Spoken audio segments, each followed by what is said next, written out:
Wanita dipecat setelah 30 menit diterima bekerja. Perusahaan kaget saat lihat tanda di tubuh. Nasib kurang beruntung dialami seorang wanita yang dipecat hanya setengah jam setelah diterima bekerja.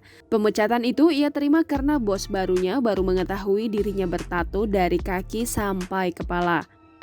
Wanita bernama Claire Shepherd dari Swansea, Inggris, awalnya bercerita bahwa dia mengikuti proses wawancara pekerjaan dengan perusahaan Diset melalui sambungan telepon. Dia diterima bekerja dan ditawari sebuah posisi dalam wawancara tersebut sebagaimana dilansir dari Daily Star, Rabu 10 Februari 2021.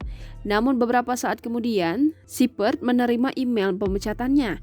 Email tersebut berisi peraturan perusahaan yang menyebut bahwa seluruh tato harus ditutupi.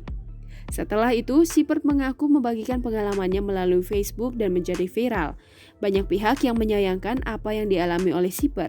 Sebelumnya dia bekerja di B&M pada 2014. Di sana, Shepherd tampil dengan tato di bagian tubuhnya yang dapat dilihat oleh atasan dan pelanggannya. Kendati demikian, atasan Shepherd di sana mengerti dan itu bukanlah sebuah masalah baginya, sebagaimana dilansir dari Daily Record. Dia terus bekerja di sana sebagai asisten manajer. Pada 2015, dia mencoba melamar di perusahaan yang berbeda. Shepherd berujar, kebijakan perusahaan seperti itu sudah ketinggalan zaman dan tidak adil mengingat toko memiliki ribuan pelanggan yang bertato.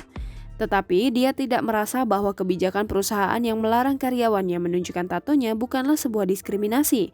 Sebab Shepherd sadar bahwa itu adalah konsekuensi dari pilihannya untuk menutupi tubuhnya dengan tato. Shepherd menceritakan bagaimana dia menghadapi stereotip dan bagaimana orang tuanya membenci tatonya. Tapi sayangnya tidak semua orang melihatnya seperti itu. Dia mengatakan jika ditotal uang yang dihabiskan untuk membuat tato di sekujur tubuhnya telah mencapai sekitar 3.000 pound sterling Inggris atau 58 juta rupiah.